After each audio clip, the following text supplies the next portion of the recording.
Hey everybody, welcome to another episode of I'm Doing Great, a different episode. We're not in the studio. Mike is moving all week because he's moving into a new home with his family. So I'm here doing some solo content. I have no idea if you guys even want to see solo content. I don't know if this is interesting to you. You may not want to see just half of us. You may just want to see the both of us, but I figured we give it a shot. Today's going to be a Q&A, so I collected some questions on our Instagram last night, and we've got some good questions. You guys are getting better at asking questions. Thoughts are not a question. I got that, it's a great, I don't even know where it really came from, but I picked it up from AJA Cortez. I think he goes by AJAC. He's going to be on the show soon. And he's right. Thoughts is not a question. And I would say 99% of you asked good questions, but we're not going to be able to get through all of them. So let's see what we can get through. By the way, I'm obviously in my home, so if you hear sounds like the dog, who I'm convinced is a buffalo, or, people puttering around the house, it's just the charm of my home.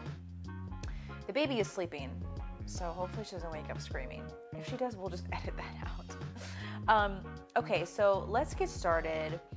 I haven't gone through all of these, but I'm gonna try to get through some good ones here. Here's a good one to start with. What do you think? This is from Bundle of Branchos. What do you think would be a better option instead of universal voting? Great question. As you guys know, if you don't know, I'll tell you now, granting universal voting rights was a massive mistake. One of the dumbest decisions that I think our country ever made. This whole idea that everyone deserves the right to vote. No, you don't. There's no such thing as a right to vote, first of all. It's a privilege. And just the idea that anybody who's over the age of 18 and not a felon can vote and elect a representative to shape policy in the future of our country is honestly one of the dumbest things I've ever heard of. So what would be an alternative? Well, I think for starters, non-negotiable is a civics test. You must pass a civics test in order to show just basic comprehension of civics and government. So, a good question would be, what are the three branches of the federal government? What year did the United States gain its independence? Pretty basic questions like that. How many justices are on the Supreme Court? And the scary thing is, I guarantee you that if you went around and did man on the street, for example, if Mike went around and did man on the street and asked these questions, I really don't think that even 50-60% of the people could answer them, if not more. So that's step number one, is put in a basic civics test, just to show a pretty elementary understanding of how the government works. I am honestly kind of getting to the point where I also think that we should bring it to one vote per household for a lot of reasons. I think number one, it would promote the nuclear family. It would promote the family. I know we talk a lot about how the term, the nuclear family, is more of a marketing term, but it would promote the strength and unity of the family. And I think it's much smarter to have one vote per household, but I'm not totally convinced on that one yet. But for starters, civics test. Simple, basic. Now, I know a lot of people ask, well, who's going to make the civics test? Isn't it going to be corrupt politicians who make the civics test? I mean, come on. How corrupt can a civics test be? I just don't think it's that. I don't think it's harder than it has to be. Just make a civics test to make sure people aren't retarded. It doesn't have to be an IQ test, but just make sure that people understand. I think, I don't know. I was going to say I think business owners get just a free pass to vote, but I don't know. I've seen a lot of idiots who own businesses, so scratch that. Okay, so here's a question from Red Pill Conservatism. Do you think we as men need to make women trad since good women are so rare now? So this is a good question, and I think my overall answer is yes, but let me break it down a little bit. So first, the term trad. My understanding of trad, my perception of trad, people may disagree with me, but my perception of trad is a post-war housewife that is a bit of a caricature of what it means to be a woman and a family-oriented wife and mother. So I don't know if trad is the right word, but I do understand the essence of what you're saying, and the answer is yes. I do think that men need to lead women. What was the phrasing? We as men need to make women trad.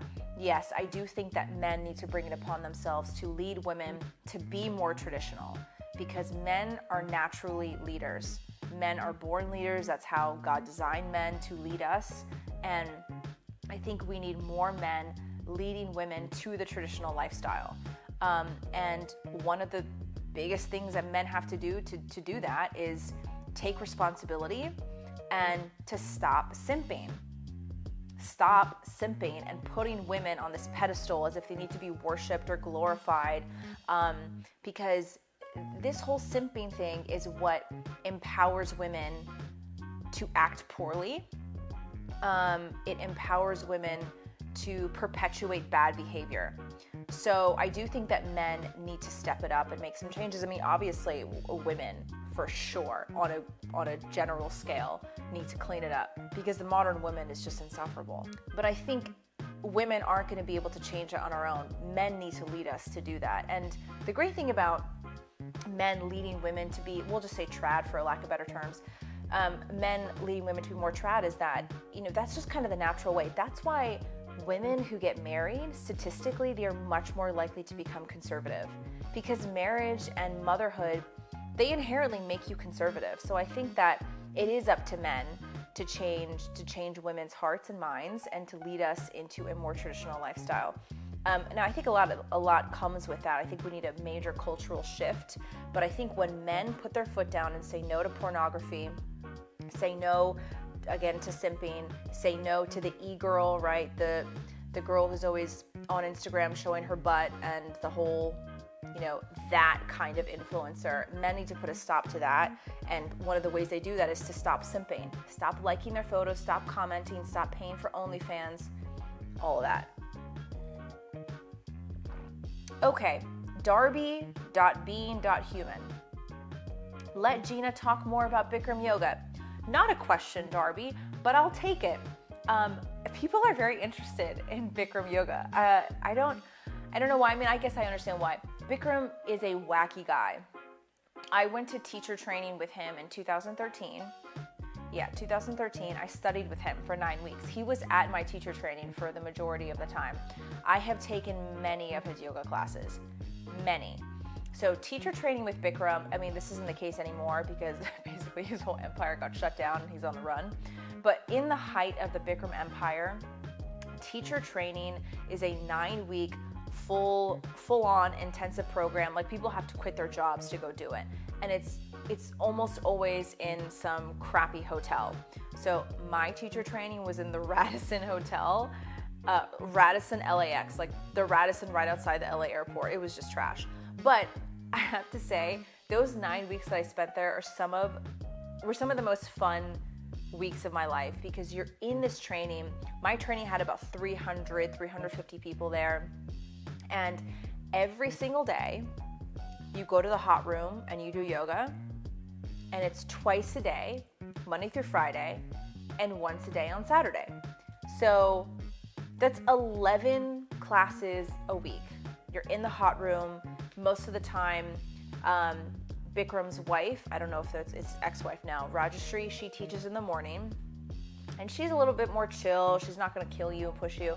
But then in the evening, it's either Bikram or it's one of the senior teachers, and they just absolutely crush you. Their goal is to just destroy you, break you, and build you from the ground up.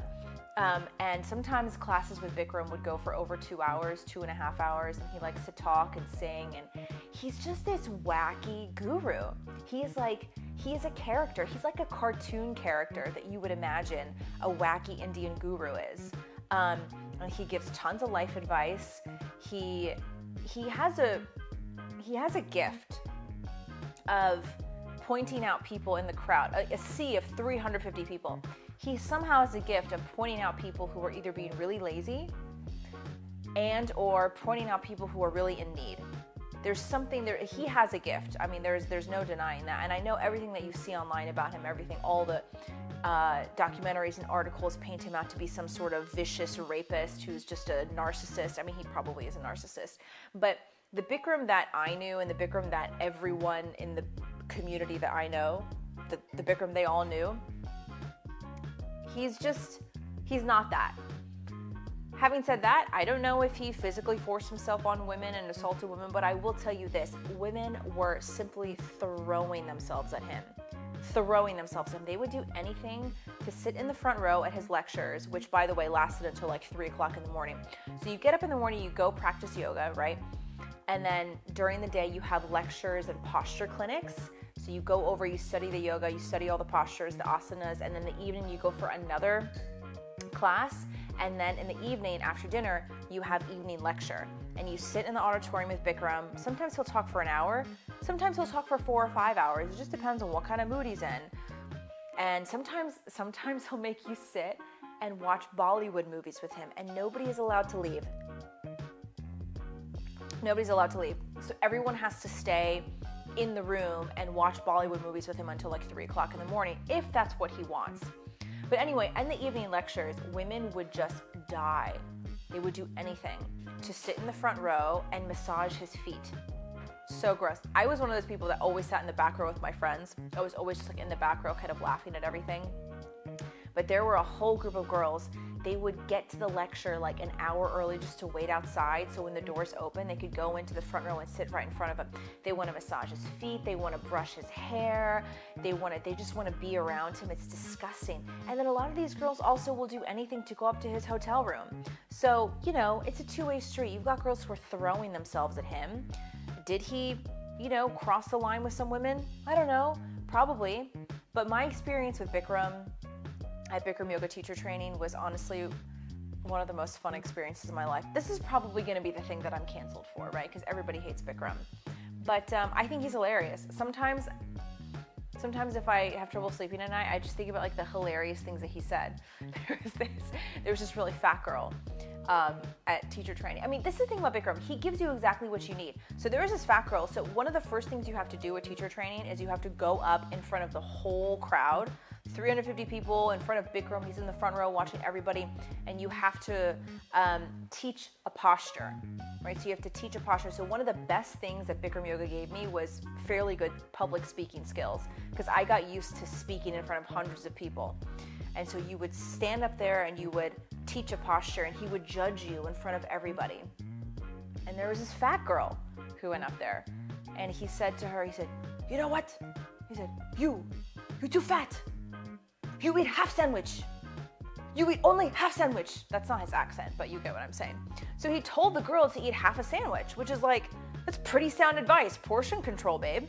And the funny thing is, she didn't get offended. She just kind of laughed, and everybody kind of like laughed with him. But it was probably some of the best life advice she ever got. And that's the thing about Bikram. He'll tell you what you need to hear, not what you want to hear. Definitely not a bot 1, 2, 3, 4, 5. Nice. As someone who was once a liberal, what do you think is the most effective way to red pill? Great question. I've answered this a couple of times in various places on my locals page, on which you should subscribe to, doinggreat.locals.com, on my Instagram page, and I'll say it here.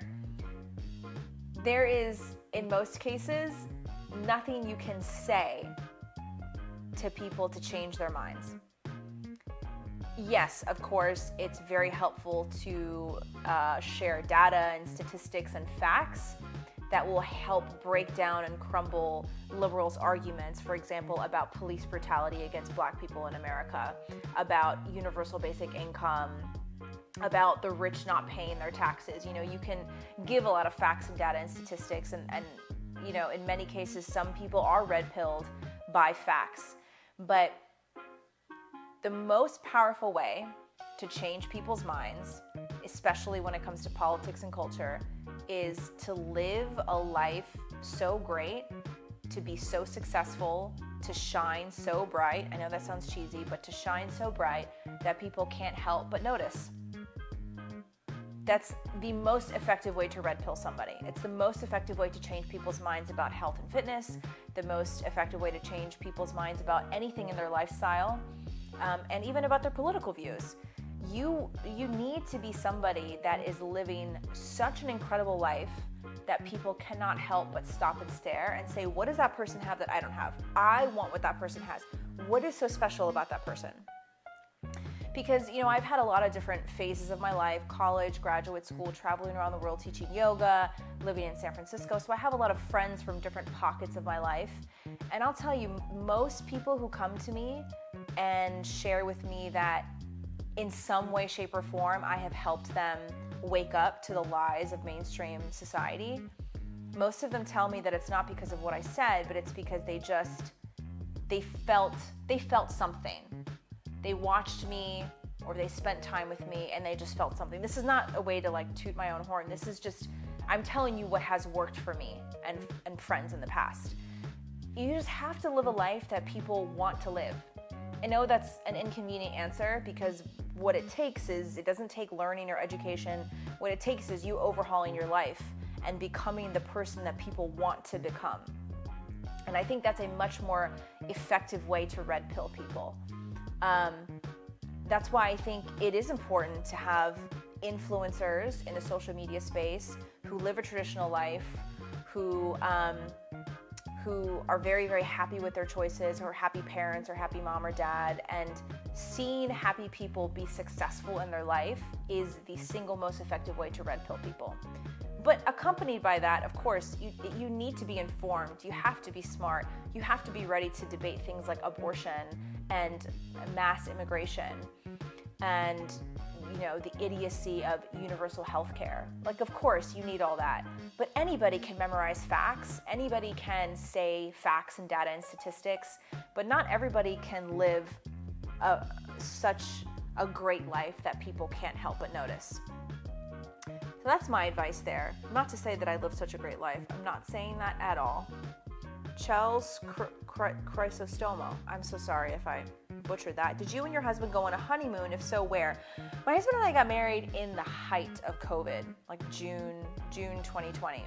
So we didn't have anywhere to have a wedding or ceremony. We didn't want to wait, because I had a feeling that COVID was going to last for a long time, and I was right.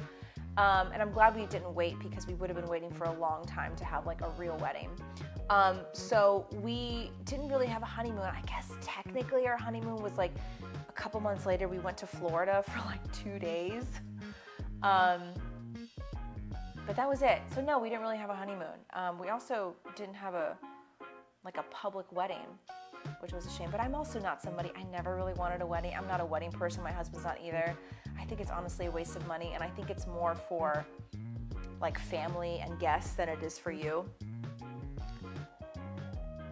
Francesca Alyssa, your non-negotiables when it comes to food and nutrition. Yeah, my non-negotiables when it comes to food and nutrition, 85-15. That's the non-negotiable rule I live by. 85% of the time, I'm making the right choices with my diet and the foods that I eat, and 15% of the time, I can enjoy life. So 15% of the time roughly comes down to 3 meals a week. So 3 meals a week. I don't want to say they're throwaway cheat meals and I eat 3,000 calories in one sitting, but those are the days where if I want to have a little bit of pasta or cheese, things that I do not normally eat, that's the one non-negotiable. And I can list off other things I don't eat many grains. I'm not really doing dairy now. Again, I prioritize, this is a non-negotiable, I prioritize animal protein, high quality animal products, red meat, eggs, and then I'll have fish and seafood and chicken. That's the things that I prioritize.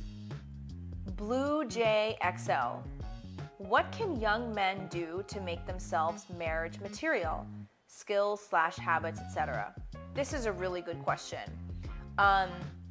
Yes, the great thing about men, you guys have it made, is you don't have to do too much.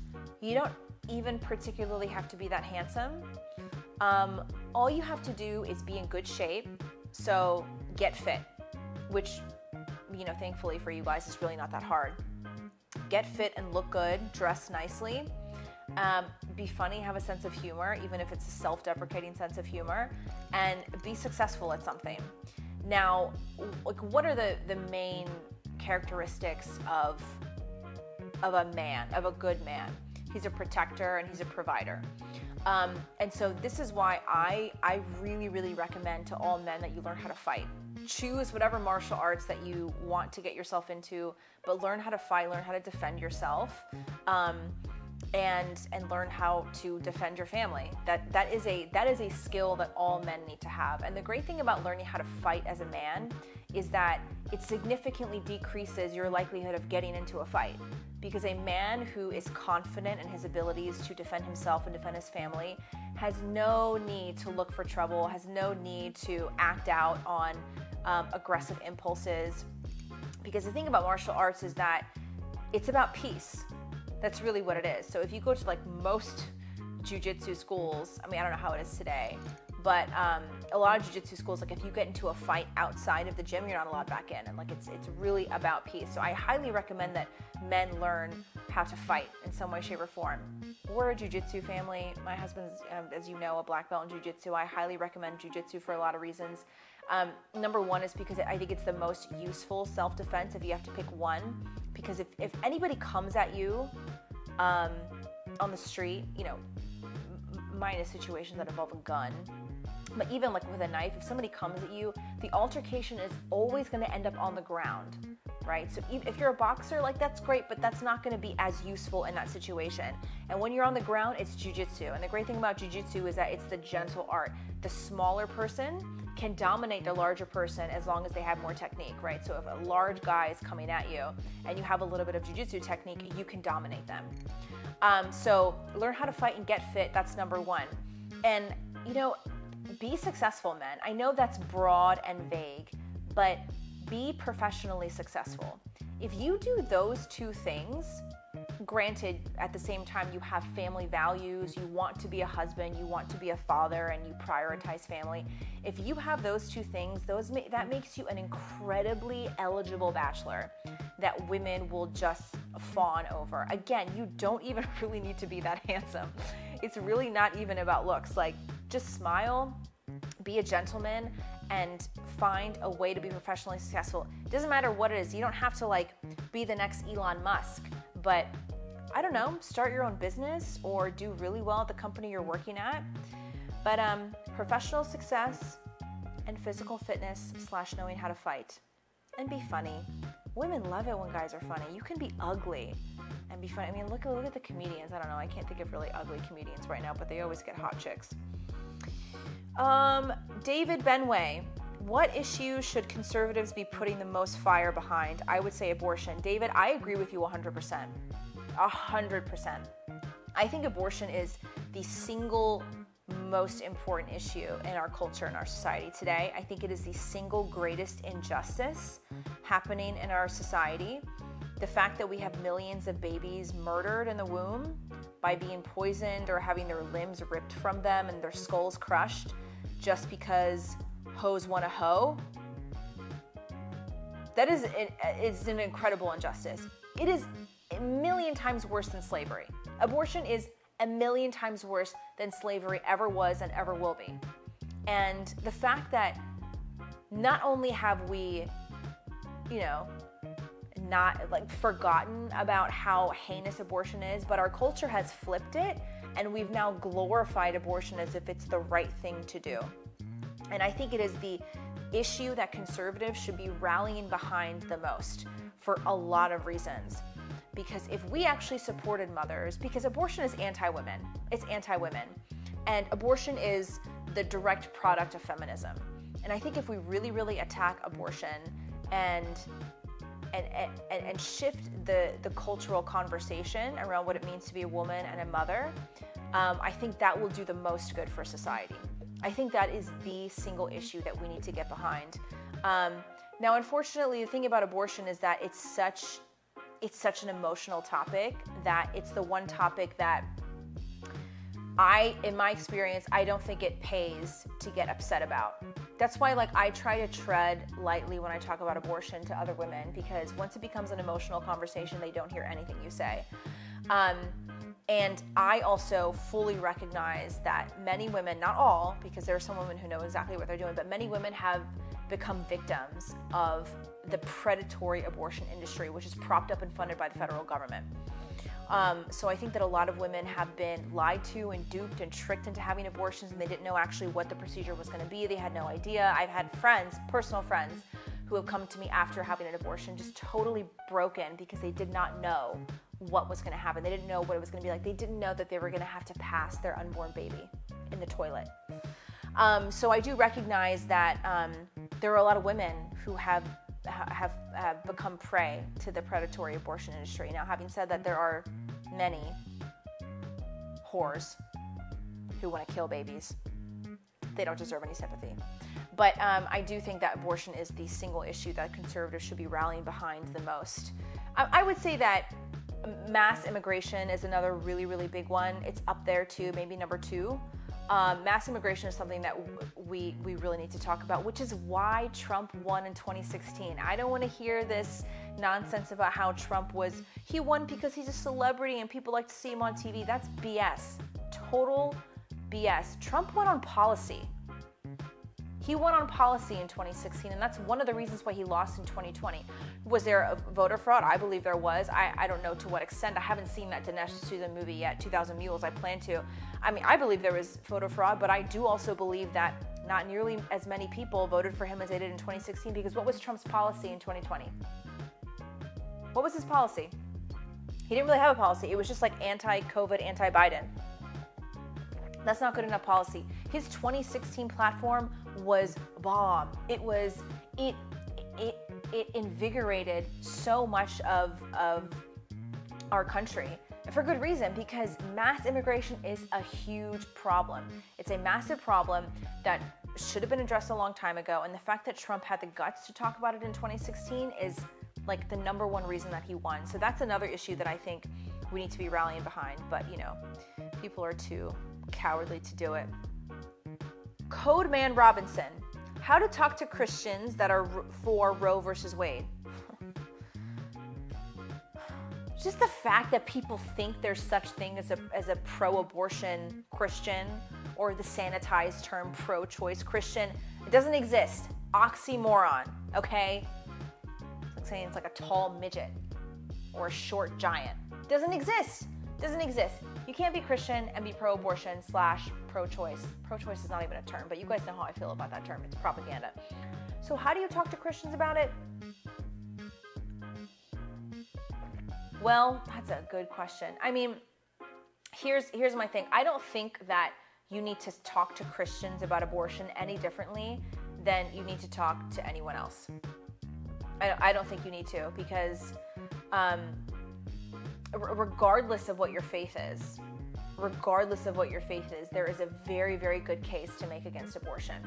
I mean, I suppose if you want to speak to a Christian and talk about it from a biblical perspective, I mean, it's pretty clear that God values children. Jesus valued children in a way that was radical for that time period. So I forgot which gospel it's in, but the story of, Jesus is speaking somewhere and all the children run up to him, and they come up to him and the disciples try to shoo the children away. So it's really important to understand that at this point in history, children had no value. They had no value. The only individuals who had value in society were free adult males. Women had no rights. Even slave men or indentured servants who were men, they had no rights. The only individuals who were valued in society were free adult males.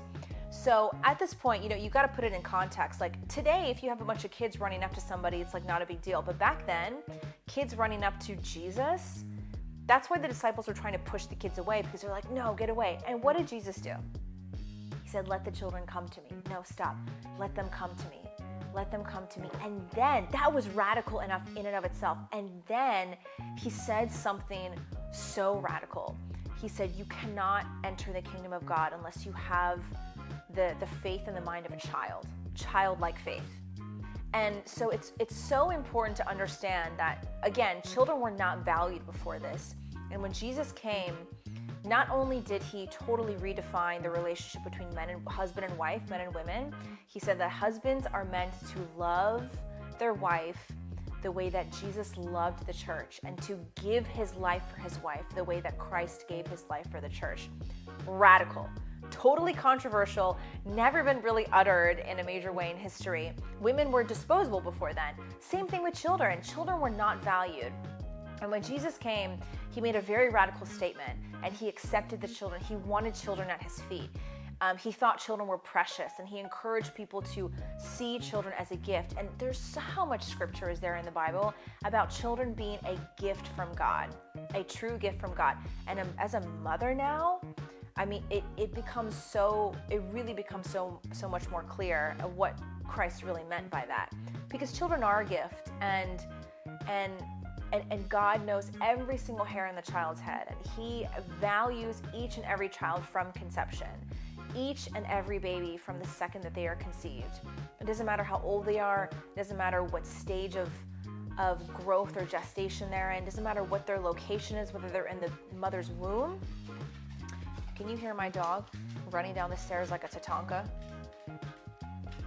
Yes, hello. Can't see her, but there she is, jumping into her chair. So that would be one of the talking points I would use to Christians who are in favor of Roe versus Wade. Okay, so let's do one more, guys, because I gotta do a bunch of stuff before I go to sleep. This is a good one. Dan Chan. Should people strive to be happy all the time? No. Happiness is a false god. We live in a culture right now that glorifies happiness, that encourages you to do whatever you need to do to be happy. As long as you're happy. You've heard that phrase a lot, right? I just want you to be happy, honey. As long as you're happy. Whatever makes you happy. You hear a lot of A-list celebrities talk about how they weren't happy in their marriage anymore. They weren't happy in their life. Kim Kardashian's a great example. Laugh at her all you want, but she controls a cultural conversation more than pretty much anybody else right now in this country. And what did she say when she broke up with Kanye? She said she wasn't feeling happy with herself anymore. And now that she's in her 40s, it's all about her happiness. Chasing the false god of happiness is what brings so much self-obsession and self-destruction. What's much more useful with your time is pursuing fulfillment and doing things in your life, accepting responsibility and accepting duty that is going to give you a true sense of fulfillment and joy. That doesn't mean that you should never feel happy. There will certainly be moments in your life when you're happy, but happiness is a feeling. We should never strive for a feeling.